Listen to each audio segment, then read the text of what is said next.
అందరికీ జై భీములు. ఇప్పుడు పూర్తి స్థాయిలో మొత్తం దాన్ని వివరించి చెప్పను. ఎందుకంటే మనం ఏ స్థితిలో ఉన్నాం, ఎంత వెనకబడి ఉన్నాం. మనం భారత రాజ్యాంగం రచించక ముందు 1890కి ముందు మనం అస్పృశ్యతకి ఎంత ఎనర్జీ, మన బాబాసాహెబ్ అంబేద్కర్ గారు జన్మించి మనకి ఒక దారి చూపించి, ఒక వెలుగునిచ్చి, మనకు చదువును చూపించి, మీరు చదువే మూడో మార్గం అని చెప్పని మనకు చూపించి, ఆ విధి విధానాలన్నీ కూడా మన ఎస్సీ కాలనీలలో, ఎస్టీ కాలనీలలో, బీసీ కాలనీలలో అన్ని చోట్ల కూడా మనం వివరించి ప్రజలకు తెలియపరుచుకుంటూ వస్తే ఇవాళకి మనం ఒక అవగాహనలోకి రాగలిగినాం. ఈ విషయాలనే మన మిత్రులు అందరితోని కూడా ఒక్కొక్కరితోని ఈ యొక్క కార్యక్రమాన్ని పురస్కరించుకొని మన బాబాసాహెబ్ అంబేద్కర్ గారు 134వ జయంతిని పురస్కరించుకొని మరి మనం ఈ రోజున మనం జరుపుకోవడం జరుగుతుంది. 186 దేశాలలో ఇవాళ బాబాసాహెబ్ అంబేద్కర్ అంటే ఏంటి, ఇవాళ అమెరికాలో కూడా ఈ ఏప్రిల్ 14 అంబేద్కర్ గారు పుట్టిన రోజున మనకు ఏం చేస్తున్నారంటే విద్యావంతమైనటువంటి విధి విధానాలను మరి అంబేద్కర్ గారికి ఇవాళ పూర్తి స్థాయిలో మరి సెలవును కూడా ప్రకటించేసేసి ఇలా మన విద్యా దినోత్సవంగా కూడా ప్రకటించడం జరిగింది అమెరికాలో. అంతకుముందు లేదు, ఎవరు పట్టించుకున్నటువంటి స్థితిలో ఇవాళ అంబేద్కర్ గారు ఒక దారికి వచ్చిన తర్వాత మరి అంబేద్కర్ గారు మనకి చదువు అనేదే మూడో నేత్రం అని చెప్పని మనకు దారి చూపించి ఇవాళ రోజున ఆయన ఎన్నో అవమానాలు పడి మనకి వెలుగునిచ్చింది. ఆయన చీకట్లో పడిపోయి మనకు వెలుగునిచ్చినటువంటి మహానుభావుడు బాబాసాహెబ్ అంబేద్కర్ గారు. ఆయన లేనిదే మనం లేము. ఆయన చూపించిన మార్గమే మన మార్గం, ఆయన నడిపించిన మార్గమే మన నడవడిక.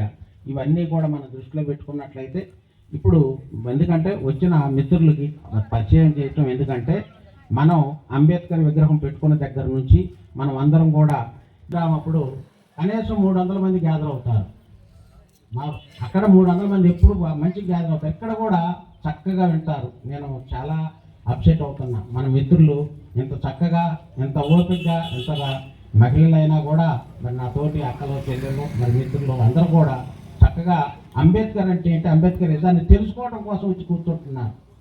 అంత దూరం వానవసరంలా ఇక్కడ మన పక్క గ్రామంలోనే ఇవాళ పొద్దుట అంబేద్కర్ జయంతి కార్యక్రమానికి పోతే అక్కడ ఒకళ్ళు నుంచుంటున్నారు, ఇక్కడ ఒకళ్ళు నుంచుంటున్నారు. అక్కడ అని మీరు నేర్చుకోపోకుండా అయ్యొద్దు. మనం ఏంటంటే ఎవరు చక్కగా కూర్చున్నారు, మీకు చేతులు ఎత్తి నమస్కరించాలి. నాకన్నా చిన్నోళ్ళు కాబట్టి చక్కగా ఎంతో ఆప్యాయతగా, అభిమానంగా అంబేద్కర్ అంటే మన దేవుడు అని చెప్పని కూర్చున్నారు. ఎంతో ఓపికగా వింటున్నారు. ఈ యొక్క మీకు నేను ప్రత్యేకమైనటువంటి కృతజ్ఞత అభినందనలు తెలియపరుచుకుంటూ జై భీములు కూడా తెలియపరుచుకుంటున్నా. ఇంకా నేను ఏంటంటే ఓన్ ఇంట్రడ్యూస్ మన వాళ్ళకి తెలియపరచడం కోసం చెప్తున్నా. నేను తిరిగిన ఏరియాలలో అక్కడ అన్ని చోట్ల చక్కగా జరుగుతుందని చెప్పని తెలియపరిచాను. ఇప్పుడు ఒక్కొక్కరితో మాట్లాడించినాక లాస్ట్లో నేను ఫైనల్గా నేను కొన్ని మాట్లాడతాను. ఆ విషయాలు కూడా కూలంకుషంగా మన వాళ్ళతో కొన్ని. ఇప్పుడు మన మధ్యలో ఉన్నప్పుడు కళాకారులు, గాయకులు, బుర్రకథా బృందం వారి నుంచి మేకల బెంజమిన్ గారు వచ్చి ఒక పాట పాడవలసిందిగా కోరుచున్నాను. మనలో ఉద్యోగం కోసం రండి.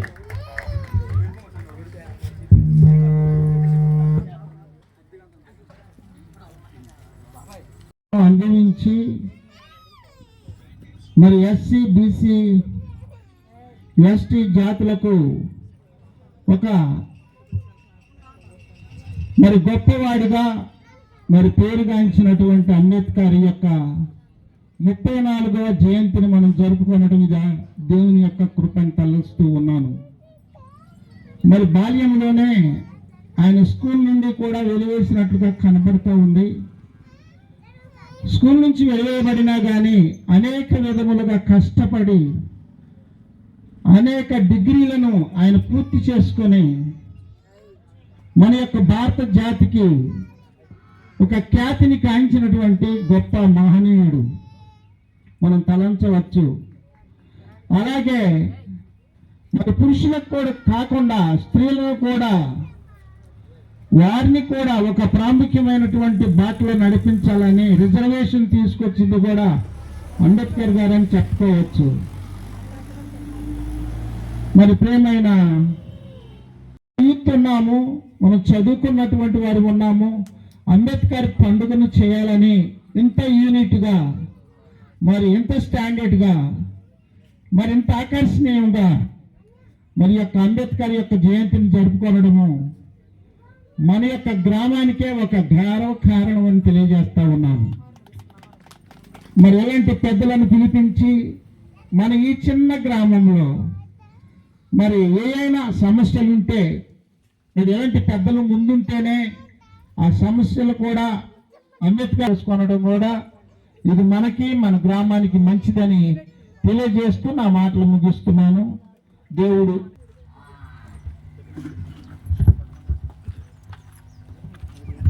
జై భీమ్. నాకు చాలా సంతోషంగా అనిపిస్తుంది రెండు విషయాలలో. ఒకటి, ముందు వరుసలో స్త్రీలు కూర్చున్నారు, వెనక వరుసలో యువకులు కూర్చున్నారు. సో ఇది చాలా మంచి పరిణామంగా నేను భావిస్తున్నాను. ఈరోజు మన చర్చిలో కూడాను ఎక్కువగా స్త్రీలే వస్తుంటారు. అది సరే, ఓకే, వాట్ ఎవర్. ఎందుకంటే ప్రతి దాంట్లోనూ ఈవెన్ అంబేద్కర్ గారు అంత ఉన్నత స్థానానికి వెళ్ళడం వెనుక కూడా మొదటి బడి తల్లి బడి అనేటువంటి మాట మనం అందరం వింటూనే ఉంటాము. సో ఆ రకంగా స్త్రీలు ముందుగా వచ్చి కూర్చొని, ఇంతమంది కూర్చొని, వెనుక యువకులందరూ కూర్చొని ఈ కార్యక్రమాన్ని ఇంత మంచి వాతావరణంలో జరుపుకోవటం అనేటువంటిది నాకు చాలా ఆనందంగా అనిపిస్తుంది. ఈ మధ్యలో ఈ రోజున నేను ఉండడం కూడాను నా అదృష్టంగా నేను భావిస్తున్నాను. యాదృచ్ఛికంగానే వచ్చాము, ప్రేయర్ మీటింగ్ పెట్టుకోవాలనే ఉద్దేశంతో. అనుకోకుండా వరుసన 3 రోజులు అవ్వడం, ఈరోజు అంబేద్కర్ జయంతి కూడా అవ్వడం, సెలవు కూడా అవడంతో మీ మధ్యన ఉండేటువంటి అవకాశం కూడా నాకు దొరికింది. ఆయన్ని వినడం అనేటువంటిది, తెలుసుకోవడం అనేటువంటిది ఎంత ముఖ్యమో వాటిని ఆచరణలో పెట్టడం అనేటువంటిది కూడాను అంతే ప్రాముఖ్యమైనటువంటిది.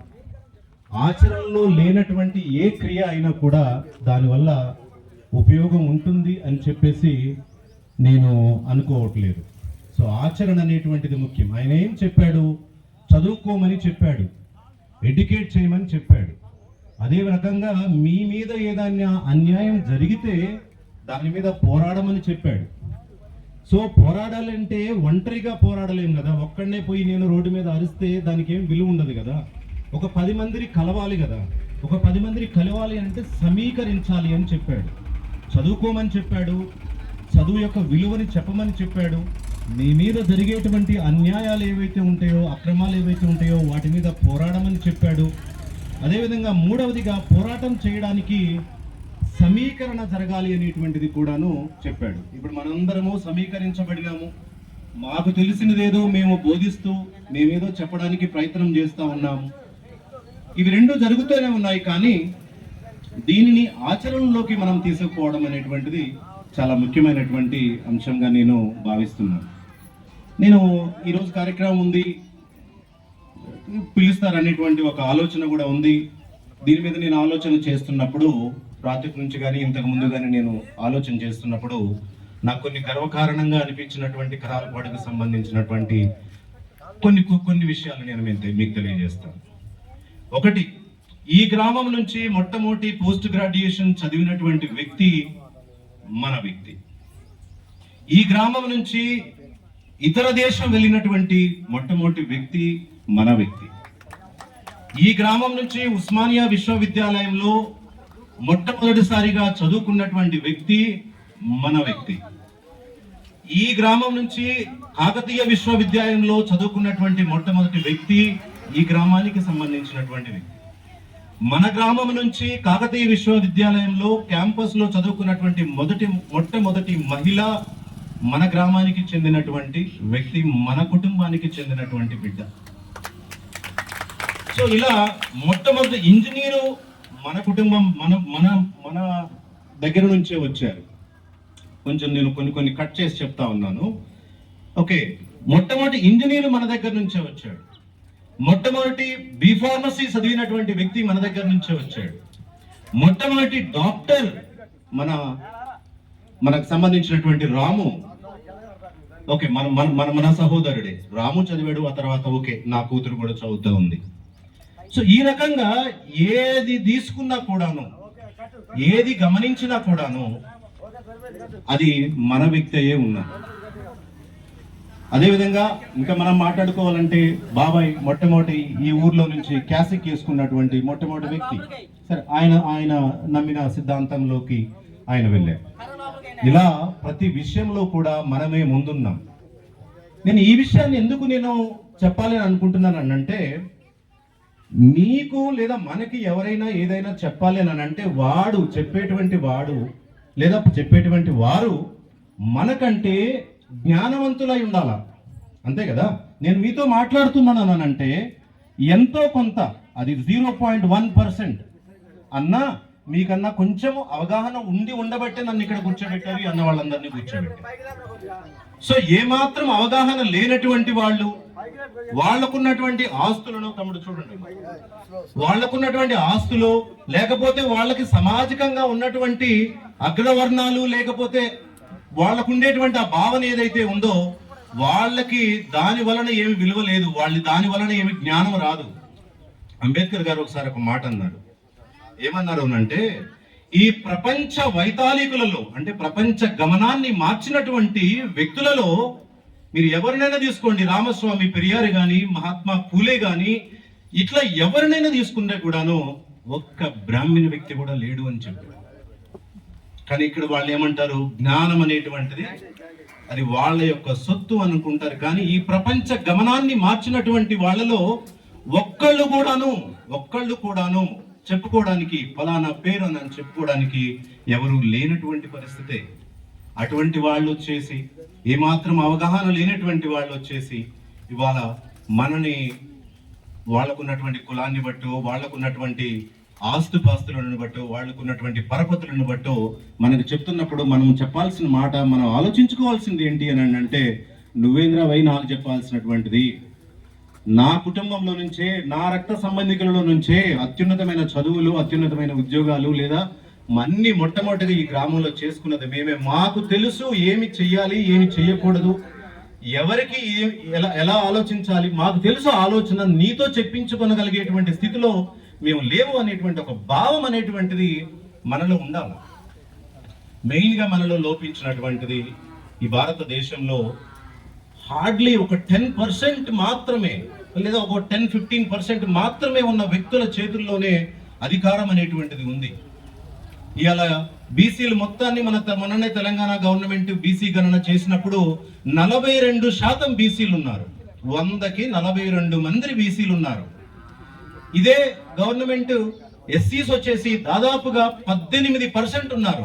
అంటే 42 + 18 ఎంత అయింది? 60% అయింది. దాదాపుగా 11% ఎస్టీస్ ఉన్నారు. 60 + 11 ఎంత? 71%. 71% ఉన్నటువంటి ఈ ఎస్సీ, ఎస్టీ, బీసీ, ఇంకా మీరు మైనారిటీస్ ని కూడా యాడ్ చేసుకుంటే 75%, 100కి 75 మంది ఎస్సీ, ఎస్టీ, బీసీ మైనారిటీలు ఉన్నటువంటి ఈ 2 రాష్ట్రాలలోనే మనం గమనం తీసుకున్నట్లయితే ఒక్కసారి కూడా ఒక బీసీ వ్యక్తి ఈ రాష్ట్రానికి ముఖ్యమంత్రి అవ్వలేదు, ఉమ్మడిగా కానీ ఎప్పుడైనా సరే. ఒక్కసారి కూడా ఒక ఎస్టీ వ్యక్తి ఈ యొక్క ఉమ్మడి రాష్ట్రానికి కానీ మన రాష్ట్రానికి కానీ ముఖ్యమంత్రి అవ్వలేదు. ఒక బీసీ 42% ఉండి, ఎందుకు ఈ సంఘటితం అనేటువంటిది, కలవడం అనేటువంటిది, కలిసి పోరాడటం అనేటువంటిది మనలో లోపించింది. మనలో లోపించలా, వాడొచ్చి అప్పుల్లాది వాడే పెడతాడు. వీళ్ళు కలిస్తే, మీకు అవగాహన ఉందో లేదో ఒకసారి మీరు ఎప్పుడైనా చదువుకున్న పిల్లలకి యూట్యూబ్లోకి వెళ్ళి గమనించండి. కారంచేడులో జరిగినటువంటి ఒక ఉద్యమంలో ఒక సహోదరుడు, మన మాదిక సహోదరులని ఒక కులము వాళ్ళ చెరువులో వాళ్ళ బర్రెనేదో పోయి కడుగుతుంది అని చెప్పేసి ఆమె వ్యవస్థను చేసి అక్కడ చాలా ఇన్సిడెంట్ జరిగింది, మీరు తెలుసుకుంటారు.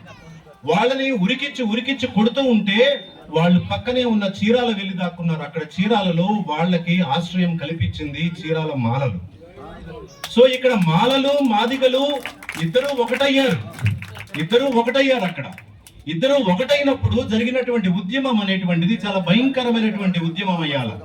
కత్తి పద్మారావు గారు కానీ, రామ్ విలాస్ పాస్వాన్ గారు అక్కడ ఢిల్లీలో నుంచి ఇలా జరిగింది. ఇక్కడ అర్థమైనటువంటి మాట ఏంటి అని అంటే, ఆ రోజు వాళ్ళకి పుట్టినటువంటి బీజం ఏంటి అని అంటే, వీళ్ళిద్దరూ కలిసి ఉంటే మనము వీళ్ళ మీద పెత్తనం చేయడం అనేటువంటిది సాధ్యం కావటం లేదు. సాధ్యం కాదేమో అనిపిస్తుంది అని 1983-86 మధ్యలో బీజం పడింది. మాదిగల మీద దాడులు జరిగితే వాళ్ళు మాలాల దగ్గరికి వెళ్ళి ఆశ్రయం పొంది వీళ్ళిద్దరూ కలిసి సంఘటితమై అంబేద్కర్ చెప్పిన సమీకరించు అనేటువంటి దాని ప్రకారం ఒకటిగా వాళ్ళు అయినప్పుడు అక్కడ ఉన్నటువంటి ఆ అగ్ర కులాలు అని అనబడేటువంటి వాళ్ళకి జరిగినటువంటి ఒక ఆలోచన ఏంటి అని అంటే, వీళ్ళిద్దరుగా గనుక కలిసి ఉన్నట్లయితే మనము ముందుకు సాగలేనటువంటి పరిస్థితి ఉండొచ్చు, వీళ్ళ మధ్యలో ఆ భేదం పెట్టాలి అని చెప్పేసి పెట్టినటువంటిదే వర్గీకరణ ఉద్యమం. సరే జరిగింది, ఎవరికి న్యాయానికో సరే అది అనదర్ చాప్టర్. అది సుప్రీంకోర్టు తీర్పు చెప్పిన తర్వాత మనం ఎవరు ఏం చేయడానికి ఏమి లేదు. సో ఏమైనా అవకాశాలు ఉంటే పెద్దవాళ్ళు గమనిస్తారు. కానీ ఇక్కడ నా పాయింట్ ఏంటంటే, మన మధ్యలో కూడా బీజాలు పెట్టడానికి ప్రయత్నాలు చేస్తూ విభజించి పరిపాలించటం అనేటువంటిది చేస్తూ ఉంటారు. దీనిని కొంచెం మనం గమనించుకోవాల్సినటువంటి ఆవశ్యకత అనేటువంటిది ఎంతైనా ఉంది. సో ఈ విషయంలో మాత్రం కొంచెము మనమందరం కూడా కొంత జాగరూకతతో ఉండి దీనిని గమనించుకోవాలి. జరుగుతున్న పరిణామాలను నేను గమనిస్తూ ఉన్నాను. ప్రతి దాంట్లో కూడాను ఏదో వస్తారు, ఒకళ్ళకి ఏదో చెప్తారు, నువ్వే అంటారు, నువ్వే అనేసరికి మనమేదో అనుకుంటాము. మనము ఇక కుటుంబమా లేకపోతే గ్రామం విడిపోతున్నామా, కుటుంబంగా విడిపోతున్నామా, అన్నదమ్ములుగా విడిపోతున్నామా అనేటువంటి భేదాభిప్రాయాన్ని కూడా గమనించుకోనగలేనటువంటి పరిస్థితులు అనేటువంటివి ఏర్పడుతూ ఉంటాయి. సో వీటన్నిటిని గమనించుకొని మనందరం ఒకటిగా ఉండాలి. నేను ఇంతకుముందు ఒకసారి చెప్పాను, నేను స్ట్రైట్గానే మాట్లాడుతాను. మన ఊరిలో దాదాపుగా 400 ఓట్లు, ఒకళ్ళ ఓట్ల ప్రకారంగా చూస్తే, ఎందుకంటే అంబేద్కర్ ఏం చెప్పాడంటే, నేను ఓటు అనేటువంటి ఒక ఆయుధాన్ని నేను మీకు ఇచ్చాను, దానిని మీరు అమ్ముకుంటున్నారు, ఒక సారాకో లేకపోతే ఒక 100 రూపాయలకో మీరు అమ్ముకుంటున్నారని. ఆయన చనిపోయి ఇప్పటికి ఎన్నో సంవత్సరాలు అవుతుంది. ఆయన బ్రతికుండి మెలకువగా ఉన్న సమయంలో చెప్పినటువంటిది, నేను మీకు ఓటు అనే ఆయుధాన్ని ఇచ్చాను, నా జనులకు నేను ఓటు అనే ఆయుధాన్ని ఇచ్చాను, మీ జీవితాలను మీరు తీర్చిదిద్దుకోండి, ఈ ఓటు ద్వారా సరైనటువంటి వ్యక్తులను ఎన్నుకుని అని చెప్పాను. కానీ నా ప్రజలు ఏం చేస్తున్నారంటే దానిని అమ్ముకుంటున్నారు అని చెప్పేసి ఆయన ఎన్నో సంవత్సరాల క్రితమే చెప్పాడు. ఓకే, సో దానిని మనం కొంచెం అర్థం చేసుకొని మన ఆలోచన విధానాల్లో మనం మార్పు, అది రానంత వరకు ఎంతమందిని స్పీకర్స్ని తీసుకొచ్చేసి ఇక్కడ కూర్చోబెట్టి చెప్పడం వలన కూడా నాకు తెలిసి ఉపయోగం అనేది ఏం లేదు. సో అదొక పాయింట్. అండ్ ఇక నేను అంబేద్కర్ గారి గురించి కనుక ఒక 2-3 పాయింట్స్ నేను చెప్తాను. ప్రపంచంలో అత్యధిక దేశాల్లో, చాలా దేశాలలో ఇవాళ Nehru the first prime minister of India అని మనం అంటూ ఉంటాము, Indira Gandhi iron lady of India అని మనం అంటూ ఉంటాము, లేకపోతే సర్దార్ వల్లభాయ్ పటేల్ ఐరన్ మ్యాన్ అని చెప్పేసి మనం అంటూ ఉంటాము. కానీ ఎవరికి దక్కనటువంటిది ఒక కొలంబియా యూనివర్సిటీ, 125 సంవత్సరాల చరిత్ర కలిగినటువంటి ఒక కొలంబియా యూనివర్సిటీ తన యొక్క పరిశోధనలో ఈ ఇండియా నుంచి కొలంబియా విశ్వవిద్యాలయం వచ్చి చదువుకున్నటువంటి వ్యక్తులలో ప్రథమ వ్యక్తి ఎవరు, ప్రథమ అంటే మొదటగా జాయిన్ అయిన వ్యక్తి కాదు, ప్రభావితం చేసినటువంటి వ్యక్తి ఎవరు అని చెప్పి ఒక సర్వే తీసినప్పుడు మొట్టమొదటిగా వచ్చినటువంటి పేరు అంబేద్కర్ గారి పేరు.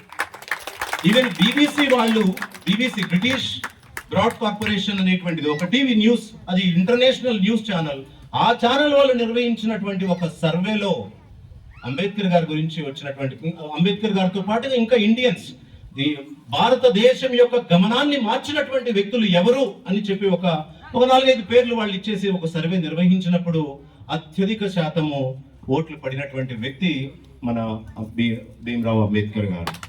ఓకే, అదేవిధంగా అనేక దేశాలలో ఆయన యొక్క అనేక విశ్వవిద్యాలయాలు విద్యాపీఠాలు ఉన్నాయి ఆయన పేరు మీదుగా. అంబేద్కర్ స్కాలర్షిప్ అనేటువంటిది ఉంటుంది, అంబేద్కర్ విద్యాపీఠ అనేటువంటిది ఉంటుంది. సో ఇక్కడ సోకాల్డ్ ఎవరికి కూడాను అటువంటి ఆధిక్యత అనేటువంటిది దక్కలేదు. ఇప్పుడు అమెరికాలో జరుగుతుంది, ఒక అంబేద్కర్ గారి విగ్రహం పెడుతున్నారు. అమెరికా అనగానే మనకు గుర్తుకొచ్చేటువంటిది ఇట్లా ఒక కాగడ పట్టుకొని ఒక ఆమె కనపడుతూ ఉంటుంది, నెత్తి మీద ఒక క్రోన్తో. ఓకే, ఆమె స్టాచ్యూ ఆఫ్ లిబర్టీ అని అంటారు. లిబర్టీ అంటే మనకి స్వేచ్ఛకి ఆమె ఒక దర్పణంగా భావిస్తూ ఉంటారు. సో అప్పుడే అది పెట్టినప్పుడు లేదా ఆ తరువాత ఆయన దానిని గమనించినప్పుడు ఆయన చెప్పినటువంటి ఒక మాట ఏంటంటే, Liberty without equality is nothing అని అన్నాడు. అంటే స్వేచ్ఛ సమానత్వం లేనటువంటి స్వేచ్ఛ, నేను ఎక్కువ నువ్వు తక్కువ కులస్తుడివి, నువ్వు ఎక్కువ కులస్తుడివి, నాకు డబ్బు ఉంది, నేను ఆర్థికంగా బలవంతుడిని, నువ్వు బలహీనుడివి, నువ్వు నా కిందనే పని చేయాలి, నువ్వు నా యొక్క పాలేరువి, ఈ భావజాలం ఉన్నటువంటి స్వేచ్ఛ అనేటువంటిది, ఈ భావజాలం నా మనసులో ఉండి నేను స్వేచ్ఛ ఉంది అని అనుకుంటే దానికి అర్థం లేదని చెప్తున్నాడు. ఒక అమెరికా వాళ్ళేమో లిబర్టీ అని పెట్టుకున్న, స్టాట్యూ ఆఫ్ లిబర్టీ, స్వేచ్ఛకి ఒక ప్రతిరూపం అని చెప్పేసి అని దాన్ని పెట్టుకుంటే Liberty without equality is nothing అని చెప్పాడు. అంత గొప్ప ఆలోచన, దార్శనికత కలిగినటువంటి వ్యక్తి. నిన్ననే నేను నిన్న మొన్నట్లో ఒక ఆంధ్రప్రదేశ్లో ఒక రాజకీయ నాయకుడి యొక్క మామూలుగా ఏదో ఒక రీల్ వచ్చింది, రీల్లో చూస్తున్నాను. ఏమంటాడు అంటే ఆయన, బడుగు బలహీన వర్గాల యొక్క ఆలోచనలు ఈ రోజుకే పరిమితం, ఈ రోజు గురించే ఆలోచిస్తారట. అంటే ఈ రోజు నేను పని చేసుకొని సాయంత్రానికి ఏం తినాలి, ఏం వండుకోవాలి, ఏం తాగాలి అన్నంత వరకే పరిమితం అయిపోతుంది అని చెప్తున్నాడు. అలా అని చెప్పి ఆయన ఏమి ఎడ్యుకేట్ చేయడానికి కాదు, ఎటకారం చేస్తున్నాడు. వీళ్ళ ఆలోచనలు ఇక్కడే ఇది అని అంతా ఓకే, అన్నీ కూడా మనకు తెలుసు, ఇక్కడ కూర్చున్న వాళ్ళందరికీ తెలుసు, మొత్తం తెలుసు. ముందుగా మన ఇక్కడ వ్యక్తి, మొదటి వ్యక్తి మొదటి వ్యక్తి అంటే ఎత్తు లావు బరువు ఉంటే కాదు, తెలివిలో మొదటి వ్యక్తి మనోడు, మన బిడ్డ ముందు నుండు ఆయన ఇచ్చిన సంస్ఫూర్తితో మనం ముందుకు వెళ్ళాలి.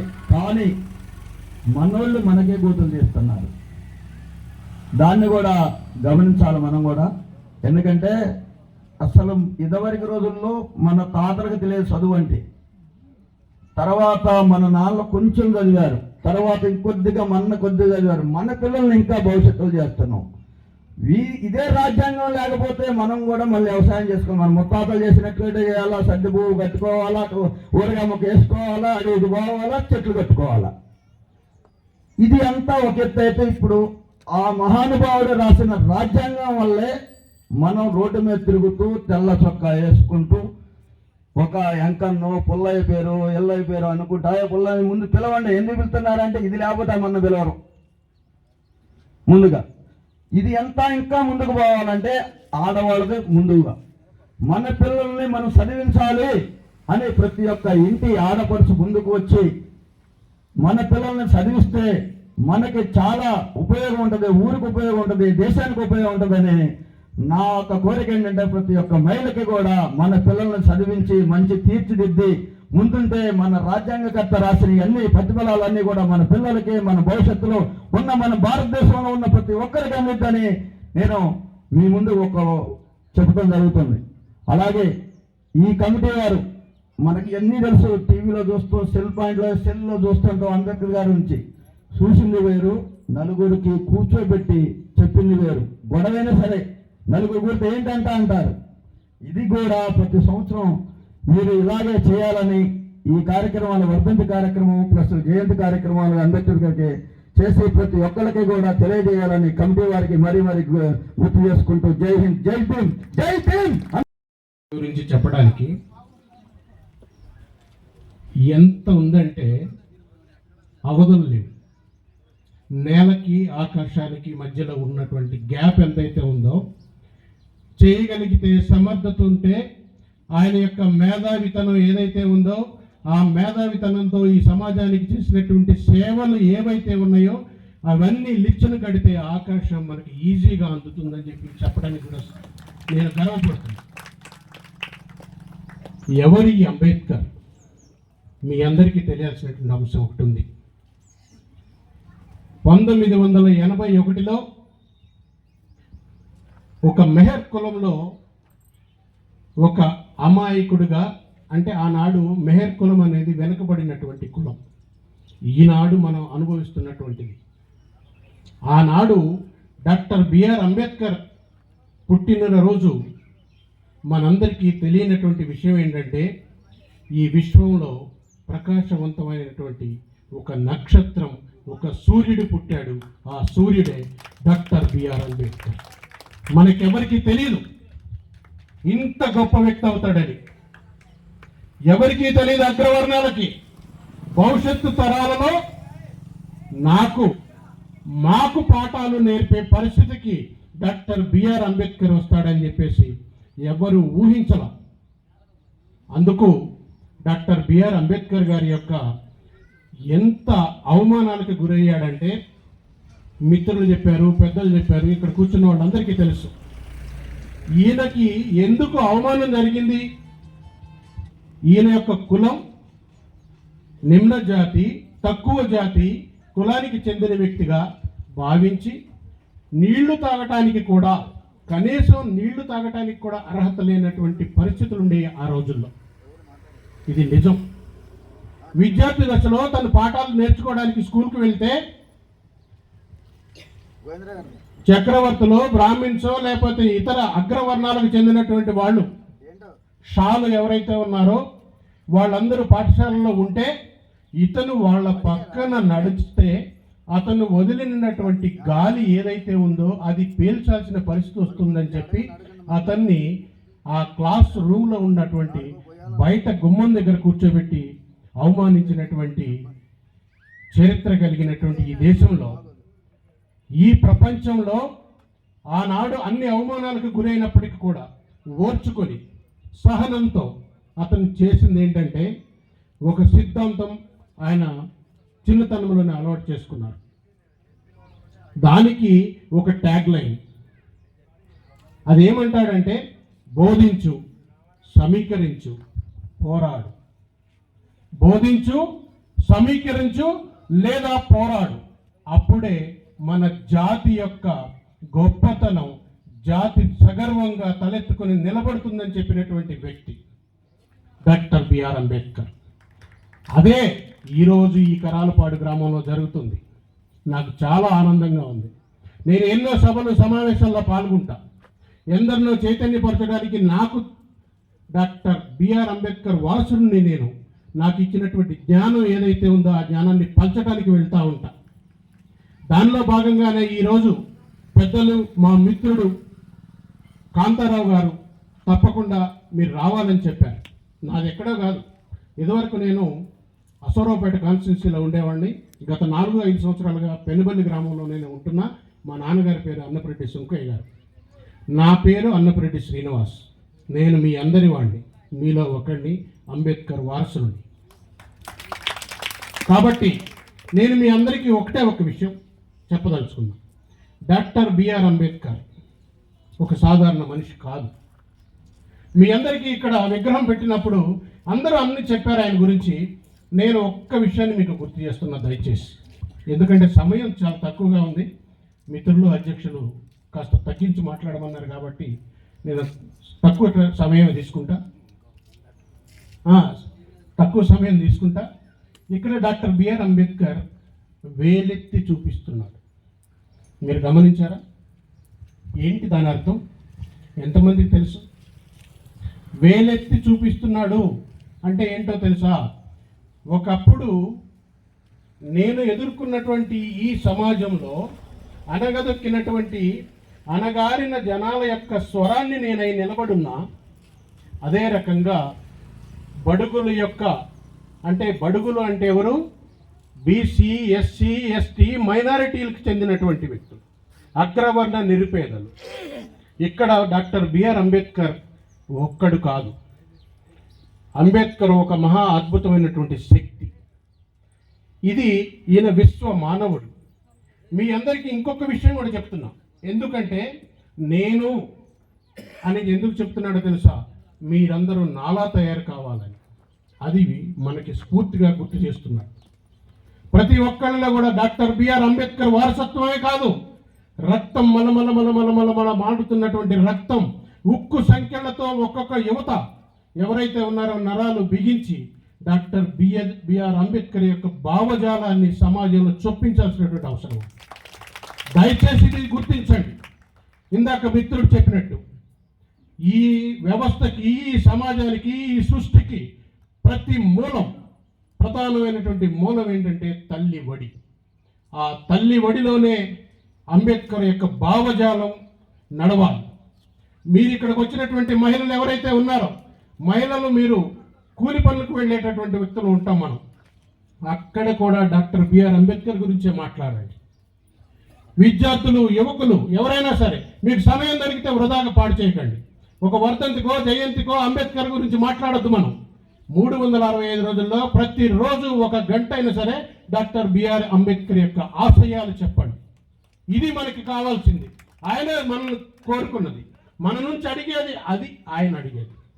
అందుకని ఇక్కడ 2012వ సంవత్సరంలో ఇక్కడ ఇంకొక విషయం చెప్పాలి. ఓకే సరే, ఇప్పుడు ఆయన చెప్పినట్టుగా ఏంటంటే మహిళలు విద్యావంతులైతే ఆ కుటుంబం బాగుంటుంది, ఆ ఊరు బాగుంటుంది, ఆ దేశం బాగుంటుంది, ఆ రాష్ట్రం, ఆ జిల్లా, ఆ నియోజకవర్గం, ఆ మండలం బాగుంటుంది. అది ఆయన చెప్పింది. సో చాలా మంచి విషయం చెప్పాడు, ధన్యవాదాలు. నేనేం చెప్తున్నానంటే 2012వ సంవత్సరంలో ప్రపంచవ్యాప్తంగా ఒక సర్వే జరిగింది. ఈ ప్రపంచాన్ని ప్రభావితం చేసినటువంటి వ్యక్తుల యొక్క విగ్రహాలు ప్రపంచంలో ఉండేటటువంటి 240 దేశాల్లో పెడితే ఎవరి ఎక్కువ ఉన్నాయని అంటే 2012లో డాక్టర్ బిఆర్ అంబేద్కర్ యొక్క విగ్రహం మాత్రమే ఈ ప్రపంచంలో అగ్రస్థానంలో ఉంది.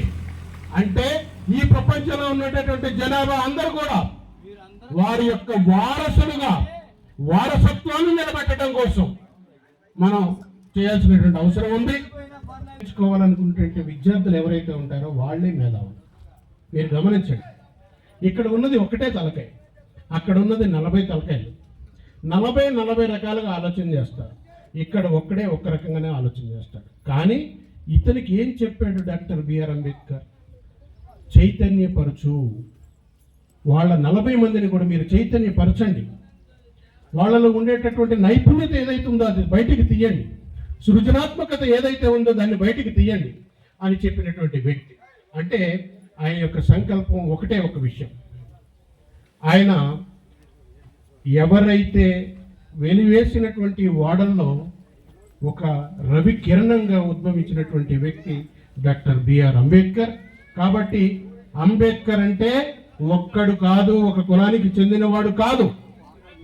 ఈ ప్రపంచం మొత్తం భవిష్యత్తులో చర్చిలోనో, హిందూ దేవాలయాల్లోనో, మసీదుల్లోనో, బౌద్ధుల్లోనో, జైనుల్లో ఎవరైతే ఉన్నారో వాళ్ళందరూ కూడా వారితో పాటు వాళ్ళు కొలిచేటటువంటి విగ్రహం ఏదైతే ఉందో ఆ విగ్రహంతో పాటు భవిష్యత్తులో డాక్టర్ బిఆర్ అంబేద్కర్ని కూడా కొలిచేటటువంటి రోజులు రాబోతున్నాయి. అది రావడానికి ప్రధాన కారణం మనలో మార్పు రావాలి, మనం మార్పు తీసుకురావాలి. ఈ మార్పు తీసుకురావడానికి మీరందరూ కూడా అంబేద్కర్ వారసులుగా ప్రతిజ్ఞ పూని చక్కగా పనికెళ్ళినటువంటి మహిళలు జానపద గేయాల రూపంలో మీరు నేర్చుకోండి. డాక్టర్ బిఆర్ అంబేద్కర్ గురించి జానపద గేయాన్ని పాడండి. విద్యార్థులు ఆటలు ఆడండి. డాక్టర్ బిఆర్ అంబేద్కర్ని ఆటలు నేర్పించండి. ఇక్కడ ఉన్నటువంటి ప్రధానంగా యువతకి ఒక కీలకమైనటువంటి బాధ్యత నాకు అప్పచెప్పాలని ఉంది. మీ అందరి అనుమతితో మీరు చేస్తున్నటువంటి కార్యక్రమం ఇది నభూతో భవిష్యత్. ఏం మాటలా, ఇదే కదా కోరుకుంది డాక్టర్ బిఆర్ అంబేద్కర్. దీన్ని ఇంటింటికి మీరు డాక్టర్ బిఆర్ అంబేద్కర్ని మీరు ప్రతి ఒక్కరికి ఇన్వైట్ చేసి మనం ఇక్కడ ఈ పెద్ద కార్యక్రమం తీసుకుంటున్నాం. ఈ విశ్వ మానవుడికి మనం ఈరోజు బర్త్డే చేస్తున్నాం. కాబట్టి మీరందరూ రండి అంటే ఇంత చక్కగా ఇక్కడికి వచ్చి కూర్చొని మా అందరినీ కూడా ఆనందింపజేసి మీ యొక్క ఏం చెప్తామో విందామని మీ దగ్గర ఇక్కడికి వచ్చి మీరు ఇంత క్రమశిక్షణ పట్టుదలతో కూర్చొని మీరు ఈ కార్యక్రమాన్ని దిగ్విజయం చేస్తున్నందుకు మీ అందరికీ ధన్యవాదాలు తెలియజేస్తా ఉన్నా. భావి భవిష్యత్తులో ఇక్కడ ఉన్నటువంటి యువత ఎవరైతే ఉన్నారో మీకు నేను చెప్పేది ఒకటే, మేధావి ఎప్పుడు కూడా మౌనంగా ఉండకూడదు. మేధావి ఎప్పుడూ మౌనంగా ఉండకూడదు.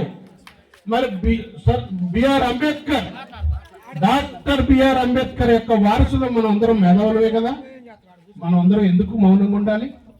ఎక్కడ అవకాశం దొరికితే అక్కడ మీరు మాట్లాడండి. సమాజం మనలో వెలివేయడం కాదు, ఇవాళ మనమే సమాజంలో ఉండేటటువంటి మనల్ని ఎవరైతే వెలివేస్తున్నారో వాళ్ళని వెలివేసేటటువంటి సమయం మనకి వచ్చింది. ప్రపంచంలో విశ్వ మానవుడిగా కొనబడుతున్నటువంటి డాక్టర్ బిఆర్ అంబేద్కర్ గారికి ఈరోజు మీ అందరి తరపున సభా వేదిక మీద ఉన్న నా మిత్రులు, నా సహోదరులు, నా సోదరులు ఇచ్చేసినటువంటి సోదరిమణులు, విద్యార్థులు, యువకులు, పెద్దలు, పాత్రికేయ మిత్రులు, మరి అధ్యక్షులు వారు, అంటే నేను పేరున అందరినీ నేను చదవలేదు అందరికీ, ఎందుకంటే సమయం లేదని. కాబట్టి మీరందరూ కూడా ఈ స్ఫూర్తిని ముందుకు తీసుకెళ్లాలని, డాక్టర్ బిఆర్ అంబేద్కర్ యొక్క ఆశయాలకి ఈ కరాలపాడు అనే గ్రామం ఏదైతే ఉందో అది సర్వేలో, ప్రపంచంలో సర్వే జరిగినప్పుడు డాక్టర్ బిఆర్ అంబేద్కర్ ఏ రకంగా అయితే ముందుకు వచ్చాడో అదే రకంగా వారి యొక్క వారసులుగా అగ్రస్థానం ఎప్పుడు మీరే పొందాలని చెప్పి, మీరే గెలవాలని చెప్పి సంకల్పంతో నాకు ఈ అవకాశం ఇచ్చినందుకు ముగిస్తా ఉన్నా. సభాధ్యక్షులు, వేదికపై ఆసీనులైన పెద్దలందరికీ మరియు ఈ కార్యక్రమానికి ఇచ్చేసిన మహిళలకు మరియు గ్రామ ఈ అవకాశం కల్పించినందుకు ధన్యవాదాలు తెలియజేస్తున్నాం. ఈరోజు అంబేద్కర్ గారికి మేము అభిమానులు. ఎందుకంటే బంజర్ సెంటర్లో అంబేద్కర్ విగ్రహం పెట్టేటప్పుడు మేము చిన్నపిల్లలు 8th 9th చదువుకుంటుంటే అప్పుడు ఈ కాంతయ్య గారు, మా దగ్గర పోస్ట్ మాస్టర్ గారు చేశారు, మాధవరావు గారని, కుప్పల మాధవరావు గారని, తర్వాత ల్యాబ్ టెక్నీషియన్గా రోసీ గారని, తర్వాత మలేరియా డాక్టర్ గారు కృపాధారం గారు, వీళ్ళందరూ కూడా మాది హోటల్ ఉండేది బంజర్ సెంటర్లో. అక్కడికి వచ్చి ఆ విగ్రహ ఏర్పాటు కోసం వాళ్ళు రోజు చర్చించుకొని ఆ రోజు అంబేద్కర్ విగ్రహాన్ని ఏర్పాటు చేసి ఇప్పుడున్న స్టేట్ బ్యాంక్ ఏరియాలో అది ఒక అంబేద్కర్ సెంటర్గా చేశారు. ఇంకోటి ఏంటంటే, మనం ఇప్పుడు పెద్దలు చెప్పారు, అంబేద్కర్ గారు ప్రపంచ దేశాలలోనే ఎక్కువ విగ్రహాలు ఏర్పాటు చేసిన వ్యక్తి ఎవరైనా ఉంటే అంబేద్కర్ గారి గురించి.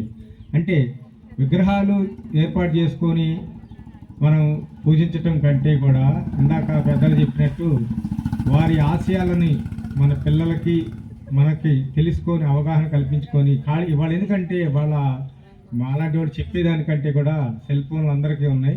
యూట్యూబ్ కొడితే అంబేద్కర్ గారి గురించి వేల కోట్ల నాలెడ్జీ, మనకు పుస్తకాలంత నాలెడ్జీ ఉన్న దాంట్లో మనం ఖాళీగా ఉన్నప్పుడు మనం చదువు రాకపోయినా కానీ అంబేద్కర్ గారి గురించి తెలుసుకోవాల్సిన ఆవశ్యకత అందరికీ ఉంది. ఎందుకంటే మనం ఎంత స్వేచ్ఛా వాయువులు పీలుస్తున్నామన్నా, మనం ఇలా సమాజంలో తిరుగుతున్నామంటే ఆ మహనీయుడు ఇచ్చిన స్ఫూర్తి అందరికీ మనకి ఆదర్శం. ఆయన దేవుడు ఉన్నాడో లేడో ఎవరికి తెలియదు, అంబేద్కర్ అనేవాడు ఉన్నాడని అందరికీ తెలుసు. అలాంటి వ్యక్తి, మనందరం పూజించగల వ్యక్తి ఆయన స్మరించుకోవాల్సిన అవసరం మనందరికీ ఉంది. ఎందుకంటే ఆ రోజు ఆయన తినక బాధలు పడి, ఆయన మనందరి కోసం ఎన్నో బాధలు పడి రాజ్యాంగాన్ని నిర్మించాడు. ఆయన పడ్డ సాధక బాధకాలన్నీ కూడా మన యొక్క శ్రేయస్సు కోసమే. ఈరోజు మనం ఎంత హ్యాపీగా ఇలా కూర్చోగలుగుతున్నామంటే ఆయన ఇచ్చిన భిక్ష. అలాంటి వ్యక్తిని మనం అందరూ కూడా గౌరవించుకోవాలి. వారి జయంతిని, వర్ధంతిని కూడా మంచిగా భావితరాలకు కూడా తెలియజేయాలని చెప్పేసి కోరుకుంటూ ఈ అవకాశం ఇచ్చిన పెద్దలందరికీ ధన్యవాదాలు తెలియజేసి తీసుకుంటాం. Thank you sir. ఇప్పుడు మన మేకల పెంచుకుని గారు ఓ పాట పాడతారు. ఓ పల్లవి వచనం.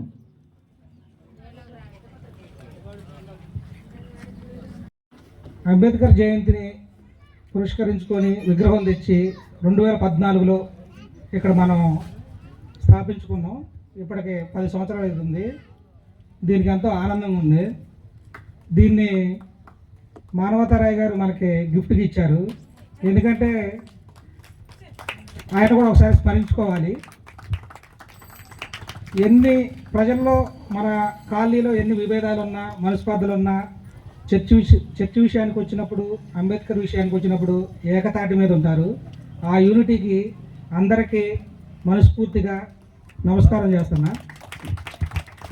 అంబేద్కర్ గారు ఆయన కంటే ముందు ఆ ఫోటోలో ఉన్న మధ్యలో ఉన్న జ్యోతిరావు పూలే మరియు ఆయన గారి సతీమణి సావిత్రిబాయి పూలే నిమ్న వర్గాలకు, శూద్రులకు, అతి శూద్రులకు, పంచములకు అంటే మన ఎస్సీలకి చదువు చెప్పడానికి ఎంతో పాటుపడ్డారు.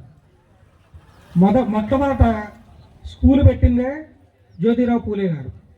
మహిళలకి చదువు అనేదే లేదు. ఆ కాలంలో ఆ జ్యోతిరావు పూలే గారు వాళ్ళ భార్యకి చదువు చెప్పి మహిళలకు కూడా చదువు చెప్పించారు. జ్యోతిరావు పూలే గారి అనుచరుడు మన అంబేద్కర్ గారి తండ్రి గారు. జ్యోతిరావు పూలే గారి ఆశయాల కోసం తన కొడుకును కూడా చదివించాడు. అంబేద్కర్ గారు తను చదివి అప్పుడున్న సమాజంలో అసమానతలు, అప్పుడున్న సమాజంలో అస్పృశ్యత అవన్నీ అంబేద్కర్ గారు అనుభవించారు. దీన్ని ఎలాగైనా ఎదిరించాలని మనువాదాన్ని చదివారు, సంస్కృతాన్ని చదివారు. అసలు ఈ భారతదేశాన్ని వక్రీకరించి ఏ శాస్త్రాలు నడిపిస్తున్నాయో వాటన్నిటిని చదివి వాటన్నిటి మీద ఆ శాస్త్రాలు నడిపించే వ్యక్తుల మీద యుద్ధం చేసి స్వాతంత్ర సమరయోధులందరితో తీటుగా వాళ్ళు స్వతంత్రం కావాలంటుంటే అంబేద్కర్ గారు మా ప్రజలకు స్వతంత్రం కావాలి, మా ప్రజలకు స్వేచ్ఛ కావాలి అని గాంధీతో కొట్లాడి బ్రిటిష్ వాళ్ళతో సాన్నిహితంగా ఉండి మనకు రాజ్యాంగాన్ని రాసి మన హక్కులు కల్పించారు. అంబేద్కర్ గారు నన్ను పూజించండి, ఆరాధించండి అని చెప్పలేదు, కానీ నా ఆశయాల్ని కొనసాగించండి, ప్రజల్లోకి ఇంకా తీసుకెళ్ళండి అని చెప్పారు. ఈ మధ్యకాలంలో ఒక శతాబ్దం అంటే 100 సంవత్సరాల కాలం ఈ పుట్టిన జనాభాలో ఎవరు అత్యంత ప్రముఖులు, ఈ సమాజాన్ని అత్యంతగా ప్రభావితం చేసిన వ్యక్తులు అని ఒక సర్వే జరిగితే 100 సంవత్సరాల కాలంలో అంబేద్కర్ గారికి 4వ ర్యాంక్ వచ్చింది. అంత గొప్ప వ్యక్తి. అంబేద్కర్ గారు ఆశయాల్ని మనం ముందుకు కొనసాగిద్దాం. ఈ అవకాశం ఇచ్చినందుకు థ్యాంక్ యూ. జై భీమ్. చేస్తూ ఉన్నాను.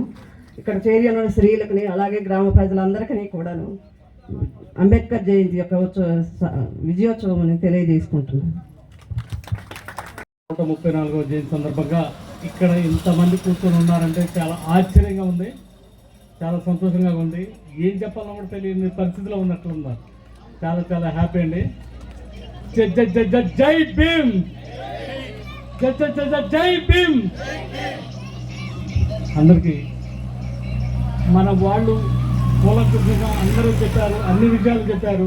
మనం ఏం చేయాలో, మన పిల్లల్ని ఏం చేయాలనో, మన కులాన్ని ఏం చేయాలనో, మన మతాన్ని ఏం చేయాలనో, వీటన్నిటికంటే ముందు ముఖ్యంగా అందరికీ పిల్లలకి కూడా మనం ఏం చేయాలి, ఏం బోధించాలి అనేది అంబేద్కర్ విషయాన్ని వీళ్ళందరూ చెప్పి ఉన్నారు. మనం కూడా దాన్ని గమనించి మనం దృష్టిలో పెట్టుకొని చదువు విషయంలో కానీ పిల్లల విషయంలో కానీ ఏ మాత్రం కూడా వెనకాడకుండా చెప్పడానికి ఈ విషయాన్ని మనము పిల్లల విషయంలో చాలా జాగ్రత్తగా వాళ్ళు బడికి వెళ్ళే విషయంలో కానీ వాళ్ళు చదువుకునే విషయంలో కానీ వాళ్ళ సర్టిఫికేట్స్ విషయంలో కానీ చాలా విషయాలను మన అంబేద్కర్ గారు మనకి ఎన్ని కూలంకషంగా ఉంచారు. ఈ విషయాన్ని ఇప్పుడు ఇక్కడ ఉన్న పెద్దలందరూ చెప్పారు, కానీ మనం గమనించుకొని మనం వాటిని కొనసాగించాలని కోరుకుంటూ నాకు ఈ అవకాశం ఇచ్చినందుకు ధన్యవాదాలు తెలియజేస్తున్నాను. 134వ అంబేద్కర్ గారి జయంతి ఉత్సవాల సందర్భంగా మీకు నా శుభాకాంక్షలు. ఇంతమంది చాలా గొప్పగా చెప్తుంటే ఎప్పుడు నేను ఇన్స్పైర్ అవుతాను. వాస్తవం చెప్పాలి, నాకు నిజంగా అంబేద్కర్ గారి గురించి చాలా తక్కువ తెలుసు. ఎందుకంటే హైదరాబాద్లో పుట్టి పెరిగిందాన్ని కాబట్టి ఆ బాధలు, ఆ ఇబ్బందులు ఎలా ఉంటాయో మీకు తెలిసినంత మాకు తెలియదు. సో మేము ఒక పెద్ద పెద్ద స్కూల్స్లలో వాటిలలో చదువుకున్నాం కాబట్టి ఈ వర్ణ వివక్ష, ఈ కుల వివక్ష ఇవన్నీ ఎదుర్కొన్న వాళ్ళం కాదు. కానీ అది మీరు అనుభవించారు కాబట్టి మీ అందరికీ బాగా తెలుసు. మిమ్మల్ని చూస్తున్నప్పుడు ఆ బాధ ఎలా ఉంటుందో, మా నాన్న పడిన బాధలేంటో, మా వాళ్ళు పడిన బాధలేంటో అవన్నీ విన్నప్పుడు నాకు చాలా ఏడుపు వస్తుంది. ఇప్పుడే చూస్తున్నాను అందరు చెప్పినప్పుడు డాక్టర్ బిఆర్ అంబేద్కర్ గారికి భారతరత్న అవార్డు 1990లో ఇచ్చారు, అంటే 1990వ సంవత్సరం. అవార్డు ప్రకటించిన 36 సంవత్సరాలకి అంబేద్కర్ గారు గుర్తొచ్చారు ఆయన మన భారతరత్న అని. అక్కడే ఆయన ఎంత వివక్షకి గురయ్యారో మీరు ఆలోచించండి. ఆయన రాజ్యాంగం రాసి రాజ్యాంగం ప్రకారం భారతదేశం ఇలా ఉండాలి, పరిపాలన ఇలా ఉండాలి, హక్కులు ఇలా ఉండాలి, ఇవన్నీ చెప్పిన వ్యక్తికి భారతరత్న అవార్డు ఇవ్వడానికి దాదాపు 36 సంవత్సరాలు పట్టింది. నేను అనుకుంటాను మేబీ ఆయన కులం వల్లేనేమో. మొట్టమొదటిగా భారతరత్న అవార్డుని ప్రకటించింది సర్వేపల్లి రాధాకృష్ణ గారికి, సివి రమణ్ గారికి, రాజగోపాలాచారి గారికి. మరి వాళ్ళ గొప్పతనం ముందు మన అంబేద్కర్ గారు ఎక్కడ చిన్నబోయారో నాకు అర్థం కాలేదు. సో ఇంకా ఉంది సమాజంలో కుల వివక్ష, ఇంకా ఉంది, ఇంకా ఉంది, ఇంకా ఉంది. ఆయన పోరాడాల్సిందే అని చెప్తున్నారు. ఇక్కడ ఈ మూడిట్లో చూడండి, బోధించు, సమీకరించు, పోరాడు. ఇంకా మనం పోరాడాలి, చాలా ముందుకు వెళ్ళాలి. దేనికి పోరాడాలి, ఎక్కడ పోరాడాలి అనే దానికి వచ్చినప్పుడు మనమే కొట్టుకుంటున్నాం. మనం పోరాడాల్సింది ఇతరుల మీద, మనం పోరాడాల్సింది ఇతర యొక్క మనం ఎక్కడ తక్కువపడుతున్నామో వాళ్ళ మీద పోరాటం చేయాలి. హక్కులు మనకు రానప్పుడు మనం పోరాటం చేయాలి. ఇవన్నీ పోరాటం చేయాలి అంటే మనం ఒక్కటి మాత్రం గుర్తుపెట్టుకోండి, విద్య, జ్ఞానం, ఇది చాలా ఇంపార్టెంట్. ఎవరికైతే జ్ఞానం ఉంటుందో వాళ్ళ ముందు కులాలు, మతాలు అన్నీ కూడా చిన్నపోతాయి. జ్ఞానం గల్లవాడు కాబట్టి ఈరోజు ప్రపంచం ఆయన ముందు మోకరిల్లింది. జై భీమ్. Thank you. అవకాశం చెప్తేనే భయం వేస్తుంది. మిగతా రాజకీయ పార్టీలకు కానీ సమాజానికి కానీ అణగారిన వర్గాలకే ఆయన ఒక సూర్యుడిలా కనబడతాడు. ఆ పేరులోనే మనకి నమ్మకం, ధైర్యం కనబడతా ఉంది. ఈరోజు మనం గమనించినట్టయితే గత పార్లమెంట్ ఎన్నికల్లో ఒక సంఘటనను గుర్తు చేసి నేను ముగిస్తాను. హోమ్ మినిస్టర్ ఏమన్నాడు, ప్రతిసారి అంబేద్కర్ అంబేద్కర్ అంబేద్కర్ అని అంటున్నారు, దానికి బదులుగా వేరే నామాన్ని జపిస్తే మీకు లబ్ధి పొందుద్దని చెప్తున్నారు. మనల్ని ఎక్కడికక్కడే తొక్కిపడేయాలని చూస్తున్నారు. వీళ్ళు ఎక్కడ జ్ఞానవంతులు అవుతారో, ఎక్కడ మా ఆధిపత్యానికి అడ్డుపడతారో అనేటువంటి భయం అగ్రవర్ణాల్లోని, కుటుల రాజకీయవేత్తల్లోని నెలకొని ఉన్నది. మనం దాన్ని గమనించుకొని జాగరూకతతో, తెలివితో మలుచుకోవాలి. మనకి బయట ప్రపంచంలో పర్సనల్గా ఎన్ని రాజకీయాలైనా ఉండొచ్చు, ఏదైనా చేయొచ్చు, కానీ జాతి పరంగా వచ్చినప్పుడు మాత్రం, జాతికి ఏదైనా కష్టం వచ్చినప్పుడు మాత్రం అందరం ఏకతాటిగా ఉండి, మన భావాలు వేరైనా, ఆలోచన వేరైనా, కానీ కష్టం వచ్చినప్పుడు, అన్యాయం జరిగినప్పుడు ఒకటిగా ఉండి మనం పోరాడితేనే విజయం సాధించగలం. నా కుటుంబానికి కష్టం రాలేదుగా, ఈరోజు నేను కాదుగా ఇబ్బంది పడేది, నేను ఎందుకు వెళ్ళాలి, ఇక్కడ నాకు ప్రాధాన్యత ఇవ్వలేదుగా, నేను ఎందుకు పార్టిసిపేట్ చేయాలి, లేదా మరొక విషయంలో నన్ను సన్మానించలేదు, నా యొక్క పేరు చెప్పలేదుగా, నేను ఎందుకు పార్టిసిపేట్ చేయాలనే భావన వదిలిపెట్టి నాకేమి ఇచ్చారనేది కాకుండా నేను నా జాతి కోసం ఏమిచ్చాను అనే దాన్ని గుర్తుకి మనం అందరం ముందుకెళ్ళాలి. ఇదే విధంగా ఏకత్వంలో ఉండి, మన భారతదేశానికి ఒక పేరు ఉంది, భిన్నత్వంలో ఏకత్వం. అట్లే మనం ఏవైతే బలహీన వర్గాలు ఉన్నాయో, బడుగు బలహీన వర్గాలు, మైనార్టీలతో కలుపుకొని ఏకత్వంతో ముందుకు పోయినప్పుడే మన ఈ అగ్ర కులాలు లేదా అగ్ర నాయకత్వాల యొక్క కుటిల రాజకీయాలను కానీ, వాళ్ళ వ్యక్తిత్వ ఆలోచనలను కానీ మనం ఎదుర్కోగలమని తెలియజేసుకుంటూ ఈ అవకాశం ఇచ్చినందుకు మీ అందరికీ, పెద్దలందరికీ కూడా పట్టిందంటే అది మన దళిత జాతిలో పుట్టడమే మహానుభావుడు చేసినటువంటి పొరపాటు అని అనుకోవటం జరుగుతుంది. ఎందుకంటే దళితులు ఎంత చిన్న చూపు అప్పుడు ఉంది, ఇప్పుడు ఉంది. కాకపోతే ఇప్పుడు మనం అంతా కూడా ఎడ్యుకేటెడ్గా, సోషల్ పరంగా, సామాజికంగా, ఆర్థికంగా ముందుకు వచ్చున్నాం కాబట్టి ఇవాళ వాళ్ళు కూడా మనని కదిలించే పరిస్థితి అయితే లేదులే. కానీ ఏదేమైనా ఓట్లు మన అవుతున్నాయి, సీట్లు వాళ్ళ అవుతున్నాయి, అధికారం వాళ్ళ చేతిలో ఉంటుంది, మన అణగదొక్కి పారనగటం జరుగుతుంది. ఎందుకంటే ముఖ్యంగా చెప్పవలసిన విషయం ఏంటంటే, ఇంకా ఎక్కువ చెప్పను, కొద్దిగా సేపు ఆఫ్ చేస్తాను. ఈ వర్గీకరణ అంశం మీదకి వచ్చేసరికల్లా మన జాతి బిడ్డలో, మాల జాతి బిడ్డలో ఎవరైతే ఉన్నారో బయటికి రావడానికి నిరాకరిస్తున్నారు. చాలా ఇబ్బందులు ఎదుర్కొంటున్నాం మేము అట్లా. ఎందుకంటే నాయకత్వం వహించినప్పుడు మంచి వచ్చినా, చెడు వచ్చినా, బరువు వచ్చినా, భారం వచ్చినా మోయాల్సిన పరిస్థితి వస్తుంది. కాబట్టి అట్లా మోస్తూ తిరుగుతున్నాం. కాబట్టి ఇప్పుడు ఇలా కూలంకషంగా మీకు ముందుకు తెలియపరచాల్సిన పరిస్థితి. ఢిల్లీ వెళ్ళాలి వాళ్ళు, మనం అక్కడికి జంతర్ మంతర్లో కూర్చోవాలి, రండి అయ్యా అంటే ఇదిగో వస్తా, అదిగో వస్తా, ఇదిగో వస్తా అంటే సరే కొన్ని ఆర్థిక సౌలభ్యత లేనందున రాకపోవచ్చు కూడా. అటువంటి పరిస్థితుల్లో రాలేనప్పుడు రాలేదు. పోనీ లోకల్లో ఉన్నప్పుడు మనకి 1 మ్యాన్ కమిషన్ ఒకటి మంది మధ్యన పెట్టారు ఖమ్మం జిల్లా హెడ్ క్వార్టర్లోని. ఇటు ఎంఆర్పిఎస్ సోదరులు కూడా పిటిషన్లు ఇచ్చారు, మనం కూడా ఇచ్చాం. వాళ్ళు 5,000 ఇస్తే మన వాళ్ళు 1,700 ఇచ్చారండి. ఈ మాలవాళ్ళు అయి ఉన్నప్పుడు మాలవాళ్ళుగా చెప్పుకోవడం తప్ప, మనం పుట్టిందే మాల పుట్టకని చెప్పుకోవడం తప్పేముంది? వాళ్ళేమో 5,000 అప్లికేషన్స్ వాళ్ళు ఇస్తే మన వాళ్ళు 1,700 ఇచ్చారు. 1,700 అంటే ఇల్లు బలియలరు. ఉద్యోగాలు వచ్చినాయి, తమ్ముడు ఉద్యోగాలు వచ్చినాయంటే మేము సహజంగా జరుగుతున్న విషయాల్లో ఇవాళ ఉద్యోగం వచ్చింది బాబాసాహెబ్ అంబేద్కర్ గారి పుణ్యం. అది రిజర్వేషన్ ప్రక్రియను అర్థం పెట్టుకొని చాలామంది ఉద్యోగస్తులు మొన్న వర్గీకరణ ఎప్పుడు స్టార్ట్ అయింది? మనకి 1994 నుంచి స్టార్ట్ అయింది.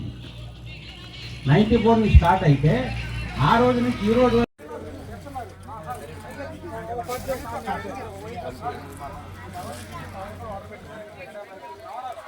సార్ అక్కడే ఉండే పాలు పోసి ఒకసారి అట్లా మాలేస్తాను. ఎక్కువ ఆడదే కొన్ని వాటర్ ఇవ్వను అన్న ఇది పోయి దాంట్లో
పూలమాల అలంకరణ నరసరా గారు.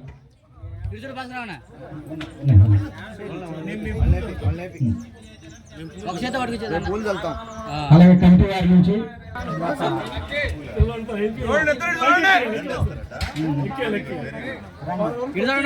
ఇది చాలా అపురూపమైన చిత్రం, దయచేసి చిత్రం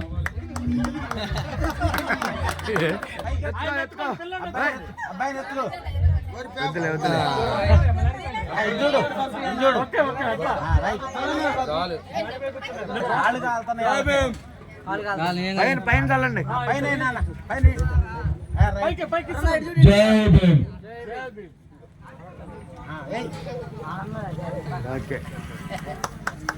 చప్పట్లు చప్పట్లు. కమిటీ వాళ్ళు రావాలి.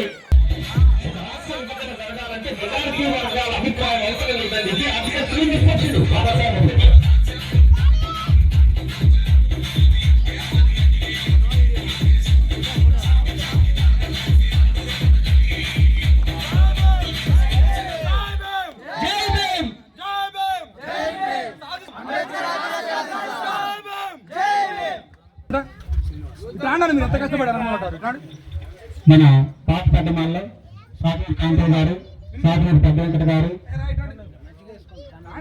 మేకల గోపతి గారు, మేకల దానియల్ గారు, జూనియర్ సాయల్ గారు,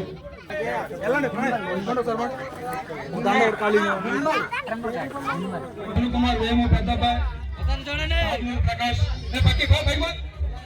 భరత్ కుమార్ నేను చేస్తాను ఇప్పుడు పెద్ద ఇల్లు పెద్ద పంట పడపోయినా ఉండండి పైన మీరు చాలా కష్టపడ్డారు ఈ ప్రోగ్రాం కోసం. జై భీమ్ జై భీమ్ జై భీమ్. పెద్ద కింద మళ్ళీ మామూలు దండురా దండం తీసి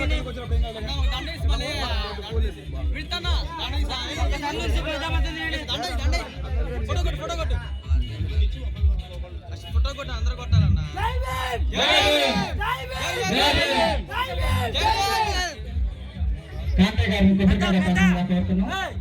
అలాగే శ్రీనివాస్ గారు నరసరావు కాంతారావు గారు ఒక్కొక్కరుగా వచ్చి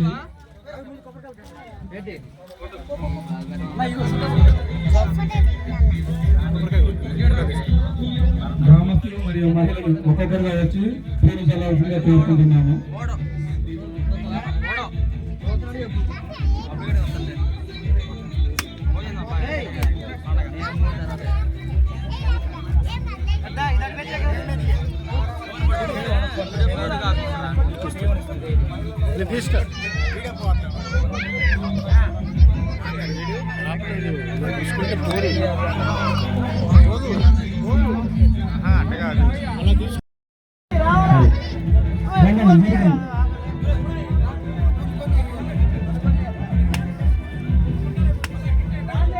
దిలీప్ గారు ఎవరన్నా త్వరగా రావాలి.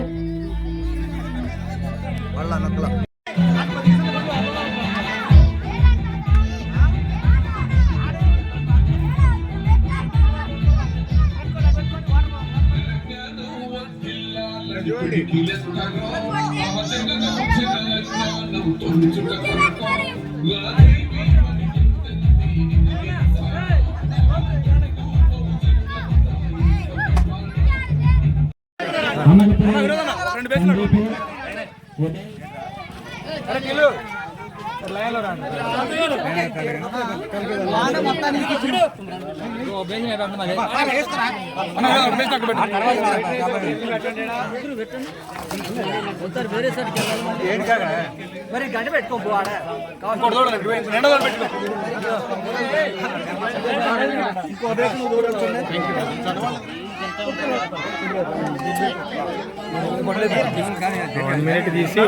తీసి అయిపోతుంది కదన్నా ఒక్కని మీరు దమ్గా వేయలేరా ఎవరు కోరేసేది వెళ్ళిపోతుంది